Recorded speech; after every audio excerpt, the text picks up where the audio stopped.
अगर बच्चा 6 में कोई वैकेंसी रह गई है तो उसको आप 7th में वैकेंसी को फिल कर सकते हैं। 7th में? ये 7th में वैकेंसी कर सकते हैं, लेकिन मेरिट लिस्ट जिस ईयर में उस बच्चे ने एग्जाम दिया उस मेरिट लिस्ट से उसको आना। यहाँ पर विभिन्न प्रकार के शैक्षिक एप्लीकेशंस हैं। जब हमारी मैम पढ़ाती हैं तो बहुत सारे ऐसे ऐड आते हैं कि हमें नहीं पता होता, जैसे बिजनेस में आते हैं तो हमारी मैम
नमस्ते सर। नमस्कार, जय नवोदय। सर अभी क्लास 6 की प्रवेश परीक्षा के फॉर्म आए हुए हैं जी। तो बहुत सारे गार्जियंस अपने बच्चों को नवोदय में एडमिशन दिलाने के इच्छुक हैं जी। तो क्या प्रक्रिया रहती है सर, किस तरीके से सिलेक्शन होता है? एक संक्षिप्त जानकारी आपके माध्यम से हम जानना चाहते हैं। आप जवाहर नवोदय विद्यालय अक्सौली हाथरस के प्राचार्य के पद पर हैं और इस नवोदय विद्यालय के मुखिया हैं, तो क्या सर आप जानकारी दें? सबसे पहले तो मुझे मेरा सभी अभिभावकों को नम्र निवेदन और सभी को नमस्कार, और बड़ी खुशी हो रही है कि मैं ये इन्फॉर्मेशन आपके माध्यम से अपने जनपद वासियों को दे पा रहा। इसके लिए मैं आपका बहुत बहुत आभार व्यक्त करता हूं। आप सभी का आपने इतना बहुमूल्य समय में दिया नवोदय विद्यालय के लिए। सबसे पहले तो मैं ये कहना चाहूँगा कि आजकल नवोदय विद्यालय की जो प्रवेश प्रक्रिया है क्लास 6 के लिए वो प्रारंभ हो चुकी है। जी सर। और इस प्रवेश प्रक्रिया के तहत हमारी जो नवोदय विद्यालय समिति की वेबसाइट है navodaya.gov.in, उस पर आप जा सकते हैं और उस पर जाकर बच्चे का फॉर्म फिल कर सकते हैं। जो जनपद के स्टूडेंट्स हमारे क्लास 5th में जो अभी स्टडी कर रहे हैं वो सभी अप्लाई कर सकते हैं। बच्चे की जो डेट ऑफ बर्थ है वो डेट ऑफ बर्थ वहाँ ध्यान रखना होगा कि उस बच्चे की जो डेट ऑफ बर्थ है 1/5/2015 से लेकर 31/7/2017 के बीच की होनी चाहिए, जिसमें कि ये दोनों तिथियां भी सम्मिलित हैं। अच्छा, ये दोनों तिथियां शामिल हैं? दोनों तिथियां उसके अंतर्गत सम्मिलित हैं। वो सभी बच्चे हमारे उस फॉर्म को अप्लाई कर सकते हैं। और जो फॉर्म है बहुत ही मोबाइल फ्रेंडली फॉर्म है, उसमें किसी तरह की सर इसको मोबाइल से भी भर सकते हैं? यस, आप उसको मोबाइल से, बहुत ही मोबाइल फ्रेंडली ऐप है। इस साल से मोबाइल फ्रेंडली ऐप आ चुका है और वो जैसे ही आप मोबाइल को उस साइट पे आप डालेंगे और आप इजी गोइंग भर सकते हैं। वो सब बहुत ज्यादा किसी चीज साइबर कैफे पे जाने की अगर आप जाना चाहते हैं तो साइबर कैफे पे जा सकते हैं, साइबर कैफे से भर सकते हैं, लेकिन आप अपने मोबाइल से भी भर सकते हैं। और भी सबसे अच्छी सुविधा ये है कि प्रत्येक जनपद का जो नवोदय विद्यालय है, उस नवोदय विद्यालय के अंदर एक हेल्प डेस्क लगी हुई है जी सर। और उस हेल्प डेस्क के पास केवल आपको अपना आधार कार्ड लेके जाना है। आधार कार्ड नहीं है तो आधार कार्ड का नंबर लेके जाना है। अगर आपके पास अपना पैन कार्ड है तो पैन कार्ड का नंबर, परमानेंट एजुकेशन नंबर है, वो लेके जाना है।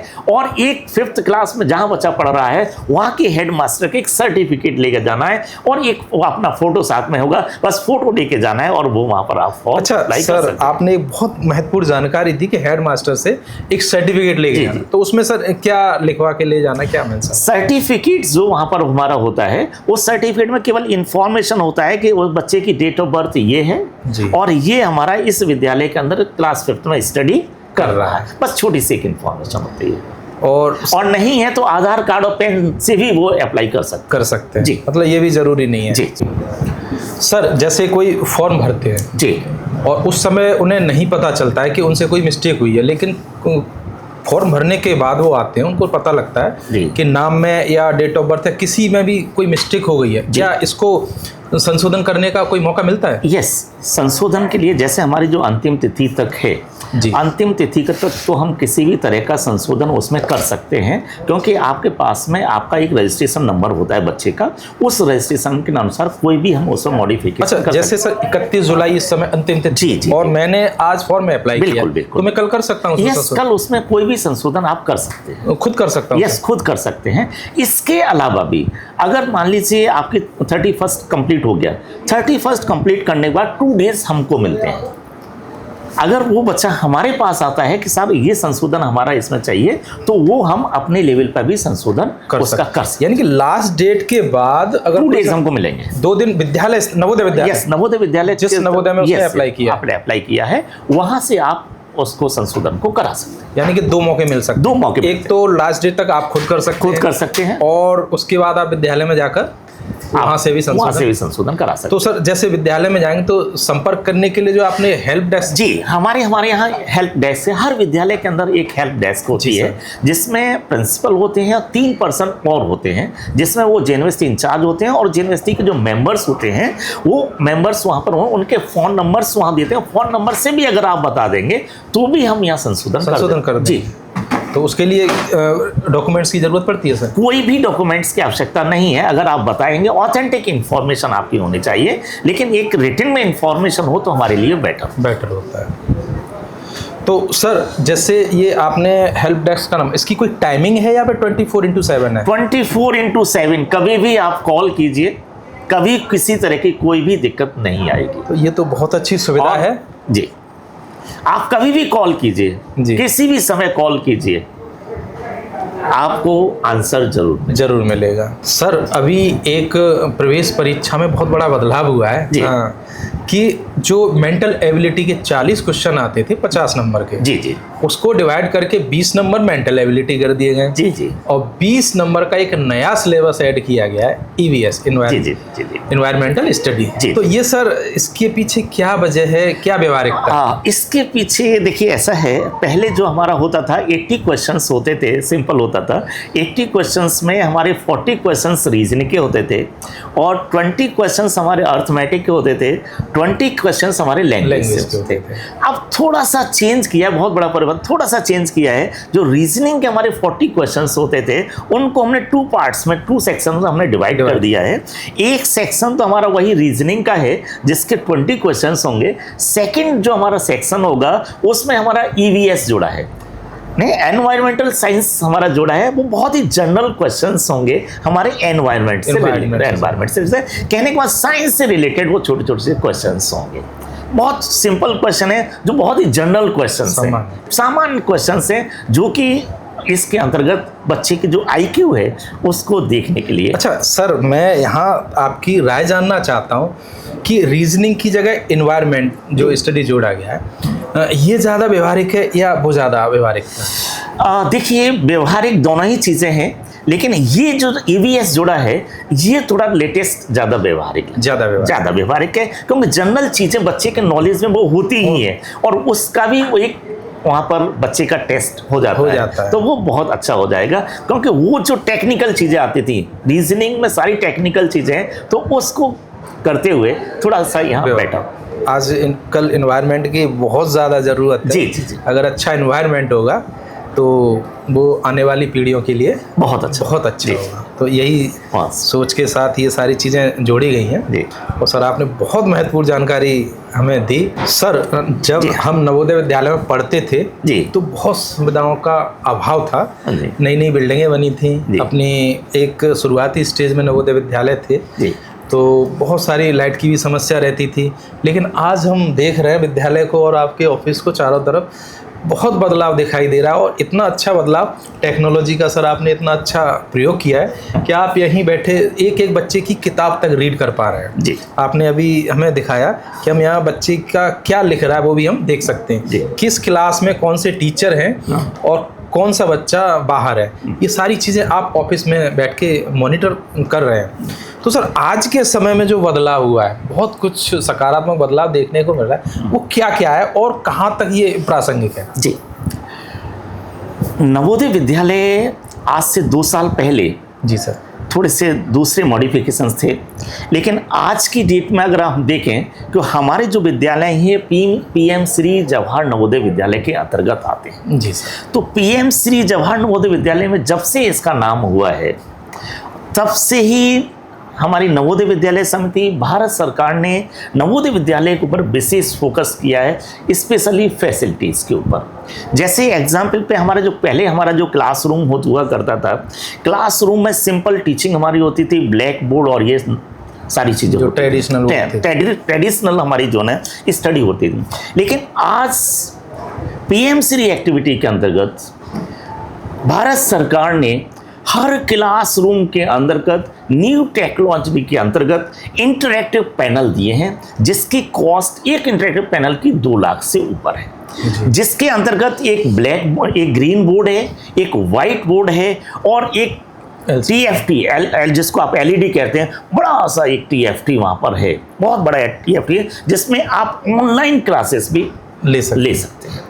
तो ये बहुत बड़ा बदलाव है। दूसरा फर्नीचर का, पहले आपने ट्रेडिशनल देखे होंगे कि सब वुड फर्नीचर हुआ करता था, लेकिन आज वुड फर्नीचर ना होकर बहुत ही अट्रैक्टिव जो फर्नीचर, स्मार्ट क्लासरूम का जो फर्नीचर है, वो सारे क्लासरूम के अंतर्गत अवेलेबल है। कुल मिला के जो तकनीक का प्रयोग बहुत ज़्यादा जी, इवन आप हमारी लाइब्रेरी को अगर आप देखेंगे जी सर, हमारी लाइब्रेरी के अंतर्गत भी सारे कंप्यूटर्स लगे हुए हैं, पूरी लाइब्रेरी ऑनलाइन है वहाँ पर जी सर। आप ऑनलाइन भी कोई बुक अगर पढ़ना चाहेंगे तो आप हमारी लाइब्रेरी में वो उस बुक को स्टडी आप कर सकते हैं। तो बाहर के लोग भी पढ़ सकते हैं सर? यस, आप अगर आप अभी चाहें तो आप उस कोड को डालिए और वो बुक आपके पास अवेलेबल हो जाएगी। ये तो बहुत अच्छी बात है सर। तो सर ये हम मान सकते हैं जो बाहर के जो प्राइवेट स्कूल हैं जी, आज नवोदय विद्यालय टेक्नोलॉजी और मॉडर्नाइजेशन के मामले में अगर देखा है तो कहीं भी पीछे नहीं, उनसे बहुत आगे हैं। उनकी जो फी स्ट्रक्चर है जी सर, उनका फी स्ट्रक्चर देखिए क्या किस लेवल का फी स्ट्रक्चर है। हमारे यहाँ फ्री ऑफ कॉस्ट एजुकेशन है।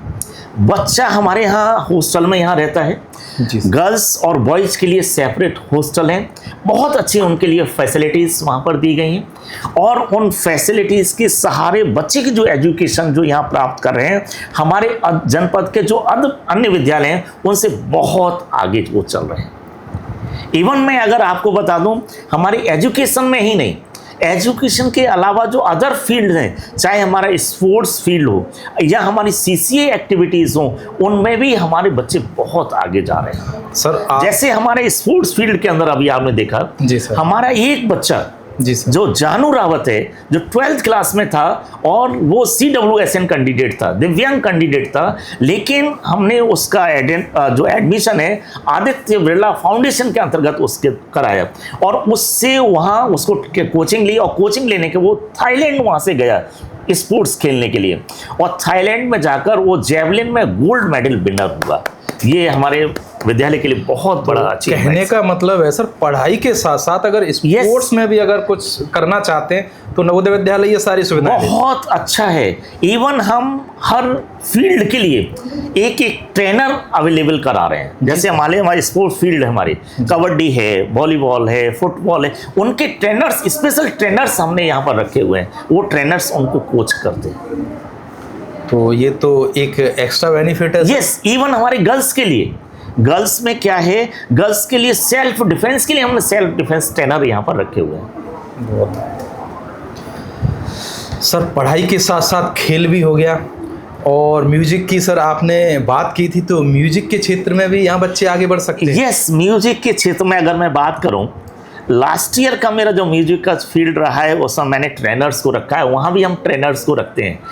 दो ट्रेनर्स हम वहाँ रखते हैं। एक ट्रेनर हमारा होता है इंस्ट्रूमेंटल, जो इंस्ट्रूमेंट को बजाना सिखाते हैं जी, और एक ट्रेनर होता है डांस के लिए, जैसे भरतनाट्यम है या कथक है, उसके लिए वो उनका स्पेशलाइजेशन, वो बच्चों को ग्रुप डांस और वो सारी चीज़ें सिखाते हैं यहाँ पर अलग से। म्यूजिक टीचर तो हमारे हैं ही हैं, वो ट्रेनर हमारे अलग से ट्रेन देते हैं। और हमारे बच्चे, हमारे स्कूल के बच्चे लास्ट ईयर यहाँ से नेशनल कंपटीशन के लिए गए थे म्यूजिक में। यस, म्यूजिक में हैदराबाद के अंतर्गत, जिसमें रिवाइवल ऑफ फोक जो डांस था, उस डांस में वो सेकंड पोजीशन प्राप्त किए थे नेशनल लेवल पर। बहुत बढ़िया।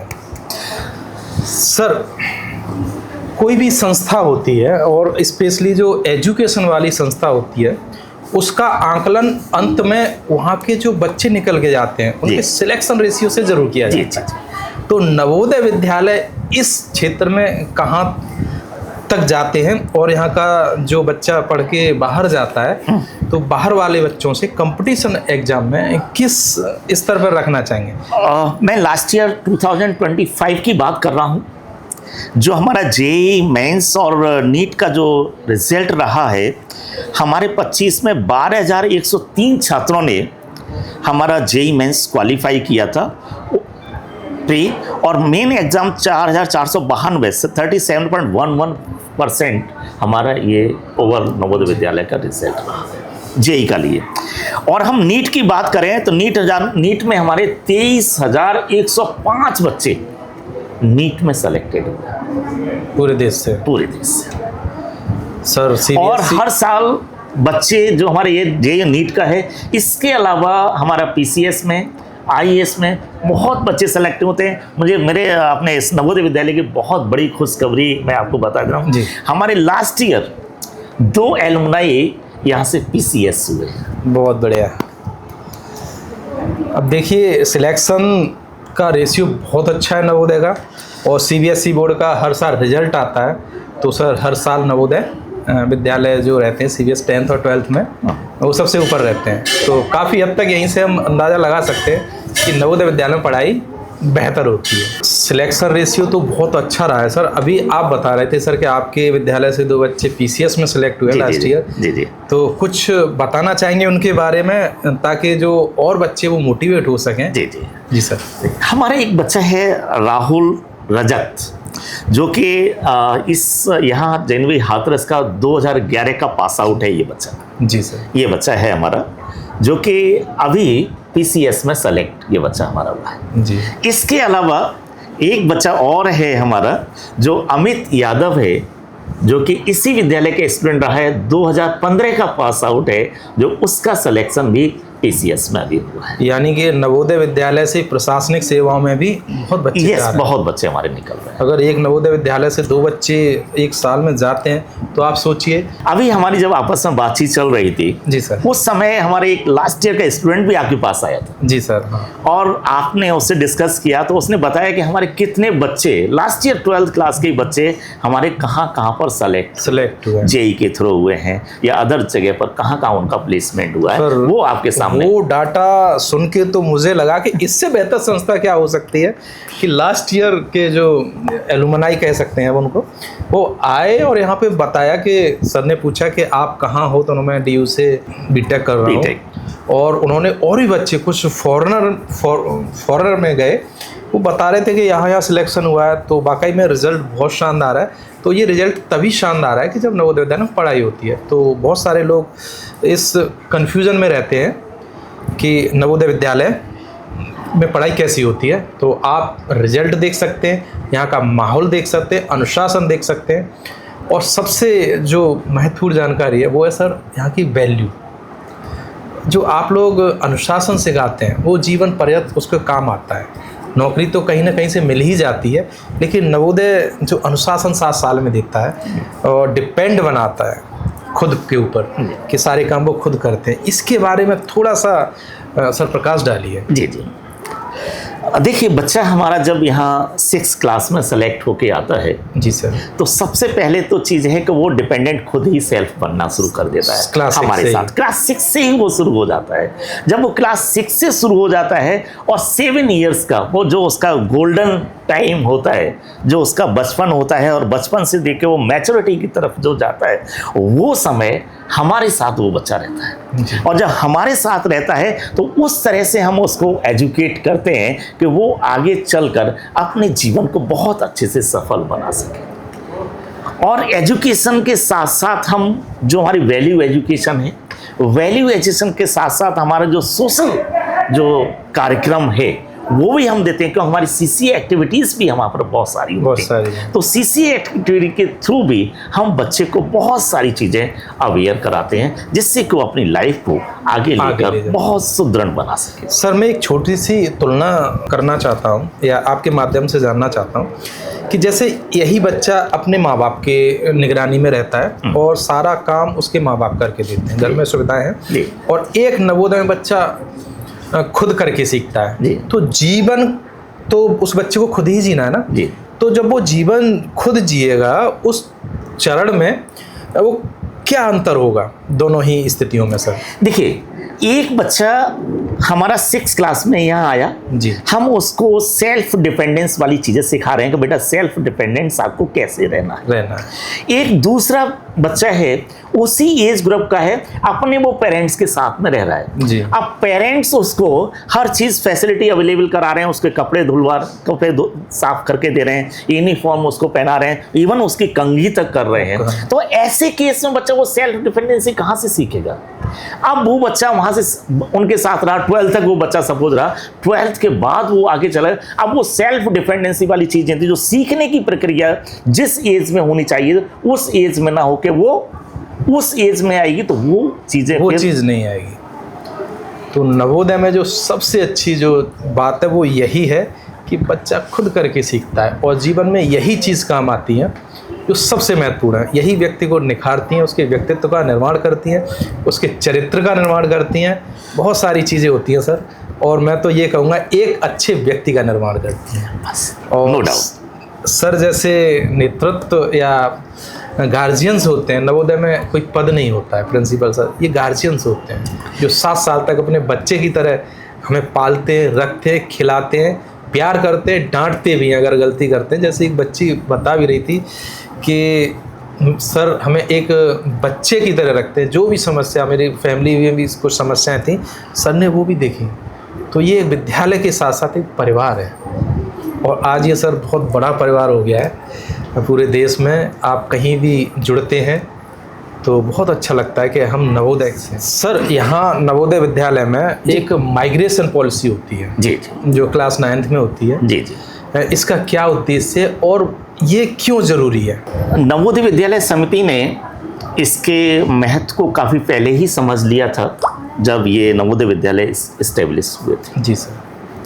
और उस समय नवोदय विद्यालय समिति ने डिसाइड किया था कि नवोदय विद्यालय के अंदर जो भी स्टूडेंट्स आएंगे वो मिनिमम 3 लैंग्वेज पढ़ेंगे जी। और आज CBSE ने लास्ट ईयर एक सर्कुलर निकाला है कि नवोदय जो भी हमारे बच्चे हैं, इस देश के जो बच्चे हैं जो CBSE से अपीयर होंगे, वो इस फॉर्मूले के अंतर्गत ही इसलिए कम से कम हर बच्चा 3 लैंग्वेज मिनिमम आनी चाहिए उसके पास में। नवोदय विद्यालय समिति ने इस महत्व को बहुत पहले ही समझ लिया था जब 85 में ये नवोदय विद्यालय खुले थे उस समय। तो इस मामले में तो सर नवोदय विद्यालय बहुत आगे हैं जी, नो डाउट। अब नवोदय विद्यालय के अंतर्गत एक और बहुत अच्छी चीज़ होती है जो कि 9th क्लास के अंतर्गत होता है। 9th क्लास के जो 33% बच्चे हैं वो हमारे यहाँ से दूसरे स्टेट के अंदर स्टडी के लिए जाते हैं। जैसे सपोज मान लीजिए हमारा ये हिंदी बेल्ट वाला विद्यालय जी है, सर। हिंदी बेल्ट से नॉन हिंदी बेल्ट वाला विद्यालय है, उसके अंतर्गत माइग्रेट होते हैं। हर विद्यालय कहीं ना कहीं एक नॉन हिंदी बेल्ट से हिंदी बेल्ट के अंतर्गत अटैच्ड है। और उसके अंतर्गत होता क्या है, सपोज मान लीजिए हमारे यहाँ जेएनवी हाथरस या मान लीजिए हाथरस का कोई बच्चा है और हाथरस वाले बच्चे का जो ट्रांसफर जो माइग्रेशन है अभी हमारा है जम्मू में, रामबन के लिए उसका माइग्रेशन है। जी सर। तो वहाँ क्या है, वहाँ हमारा जो है जम्मू कश्मीर में उर्दू लैंग्वेज है, उस उर्दू लैंग्वेज को वहाँ पर सीखने के लिए जाते हैं। वैसे हमारा 6 से लेके 9 तक हमारा यहाँ उर्दू लैंग्वेज चलता है, लेकिन होता क्या है कि जम्मू कश्मीर का जो कल्चर है उस कल्चर को, खान पान, वहाँ का रहना, सोसाइटी को, वो स्टडी करने के लिए भी वहाँ पर जाते हैं और स्टडी करके फिर वो आते हैं। वहाँ के बच्चे हमारे यहाँ आते हैं। तो ये बहुत अच्छी कल्चर की भावनाएं उस बच्चे के अंदर आती हैं कि भारत के अंदर के तो उत्तर प्रदेश से नहीं है, पूरा भारत ही हमारा है। और बच्चे को जब भारत सरकार के अंतर्गत कहीं जॉब मिलता है तो पूरे भारत में वो कहीं भी जॉब कर सकता है। तो सर एक जो धारणा है या एक विचार है जो वसुधैव कुटुंबकम वाला, जी, वो नवोदय कहीं ना कहीं चलता बिल्कुल नवोदय उसी के ऊपर चलता है, उसी के ऊपर सारा जो नवोदय के अंदर जितने भी हमारे 550 560 स्टूडेंट्स यहाँ पर हैं, हमारा 60-70 का जो स्टाफ है, सब वसुधैव कुटुंबकम के अंतर्गत ही आते हैं। सब हम एक साथ मिलजुल के रहते हैं, उनकी समस्याएं हमारी समस्याएं, हमारी समस्याएं उनकी समस्याएं, और सब मिलजुल कर हम बहुत अच्छे बच्चों के चरित्र का निर्माण करते हैं। कहीं भी सर ऐसा प्रतीत नहीं होता है कि हम नॉर्थ ईस्ट में जा रहे हैं तो वो दूसरे विद्यालय से हैं, वो भी हमारे परिवार से। वो हमारा परिवार है। नवोदय की यही एक विशेषता है।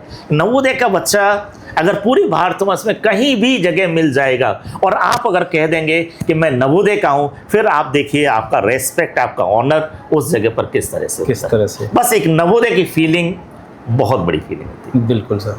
तो सबसे महत्वपूर्ण है कि आप एक ऐसी संस्था में जाते हैं जो पूरे देश का प्रतिनिधित्व करती है। अब देश की बात नहीं कहेंगे हम, पूरे विश्व में नवोदयंस जगह जगह आपको मिल जाएंगे। और अगर आप नाम लेते हैं कि मैं नवोदय विद्यालय से हूँ तो आपको वो सारी सुविधाएं मिलती हैं, जैसा कि सर ने हमें बताया, जो आपको एक परिवार के मुखिया या सदस्य से मिल सकती हैं, वो नवोदयन से हमें विरासत में मिलती है। सर जैसे कुछ गार्जियंस हैं अपने होम डिस्ट्रिक्ट से, अपने रेजिडेंस से कहीं दूसरी जगह बाहर जॉब करते हैं, तो बच्चा उनके साथ वहाँ पढ़ रहा होता जी है। बिल्कुल।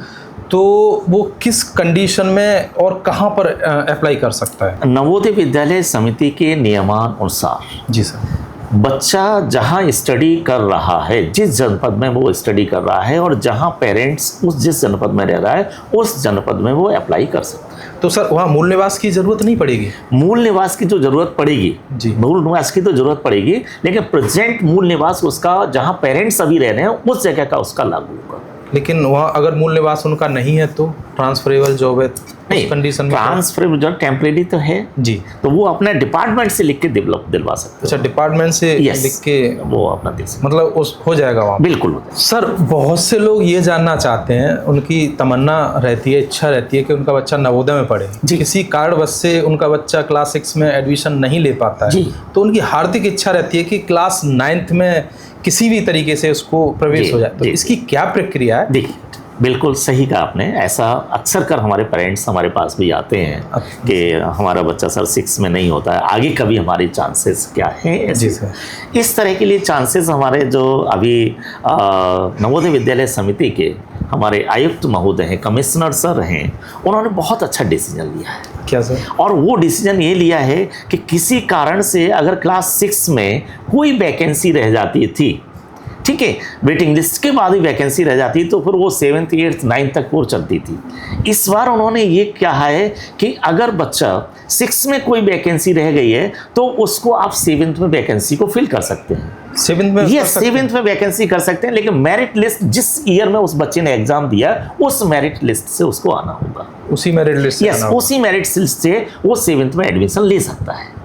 ये प्रिंसिपल कॉल करेंगे उन बच्चों को मेरिट लिस्ट बनाकर और वहां से कॉल पर वो आ सकता है। इवन 7th ही नहीं 8th में भी आ सकता है। अगर वैकेंसी वहां से आ रही है और वैकेंसी अगर किसी विद्यालय के अंदर एग्जिस्ट कर रही है तो वहां से 6 में भी हो सकता है, 7th में भी हो सकता है और 8th में भी हो सकता है। अगर 9th में वैकेंसी अवेलेबल है, 9th में वैकेंसी अवेलेबल है तो उसके लिए लेटरल एंट्री एग्जाम होता है। तो जो सर 9th में सिलेक्शन का प्रोसेस है वो क्या रहता है? सिलेक्शन का जो प्रोसेस है, जैसे हमारा 6th क्लास में हमारा जो सिलेक्शन प्रवेश परीक्षा होती है उसी तरह से 9th क्लास के लिए भी हमारी प्रवेश परीक्षा होती है। बिल्कुल सेम प्रवेश परीक्षा जिला स्तर पर होती है। यस, डिस्ट्रिक्ट लेवल पर ही वो परीक्षा होती है और डिस्ट्रिक्ट लेवल में जहां पर वो नवोदय विद्यालय है उसी नवोदय विद्यालय के अंतर्गत होती है। तो सर इसकी जानकारी कैसे मिलेगी कि यहाँ फॉर्म आए हुए हैं? फॉर्म आने के लिए हम क्या करते हैं कि जिस विद्यालय के अंदर वैकेंसी होती है उन वैकेंसी को हम अपलोड करते हैं जी, ठीक है। और अपलोड करने के बाद में वो हम सर्कुलेट करते हैं पूरे डिस्ट्रिक्ट के लिए कि हमारे डिस्ट्रिक्ट के अंदर, तो सपोज मान लीजिए जैसे मेरा विद्यालय JNV हाथरस है और JNV हाथरस के लिए इस साल 9th के लिए हमारी 4 वैकेंसी अवेलेबल थी। इस साल अवेलेबल थी और 4 वैकेंसी हमने वहां पर अपलोड करी कि हमारे पास 4 वैकेंसी अवेलेबल है, हम 4 वैकेंसी के अगेंस्ट एग्जाम कंडक्ट कराना चाहते हैं। हमारे पास में 172 स्टूडेंट्स ने यहाँ पर फॉर्म अप्लाई किया और 172 में यहाँ पर वो एग्जामिनेशन दिया और उसमें से हमारे 4 बच्चे सेलेक्ट होकर हमारे पास आ गए जिनका हमने एडमिशन अप्रैल में ही कर दिया। अप्रैल में। तो सर एक कंफ्यूजन रहता है कि ये किस महीने में ये वैकेंसी आती है?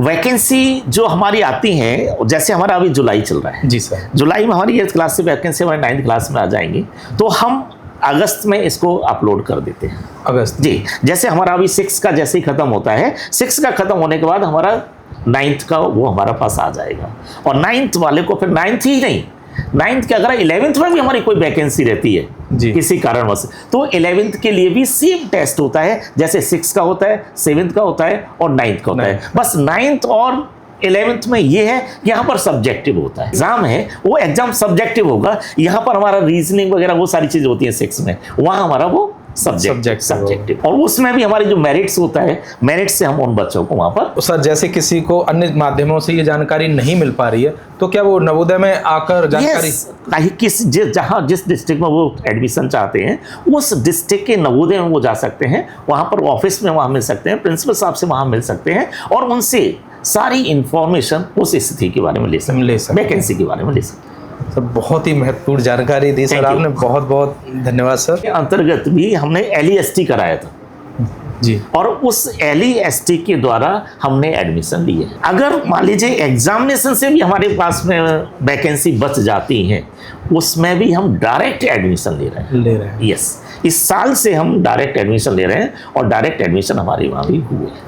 मैं डॉक्टर भगवान सिंह, प्रिंसिपल जवाहर नवोदय विद्यालय एक्सौली हाथरस, जनपद के समस्त अभिभावकों से आग्रह करता हूं कि अगर उनके बच्चे क्लास 5th में इस सेशन में स्टडी कर रहे हैं और वो नवोदय विद्यालय में प्रवेश पाना चाहते हैं तो फॉर्म इस समय आ चुके हैं और अभी आवेदन कर सकते हैं और फ्री ऑफ कॉस्ट सारे फॉर्म्स वहाँ पर उपलब्ध हैं। एक हमारी साइट है navodayvidyalay.gov.in पर जाएं और बच्चों का प्रवेश सुनिश्चित कराएं। बहुत बहुत आभार।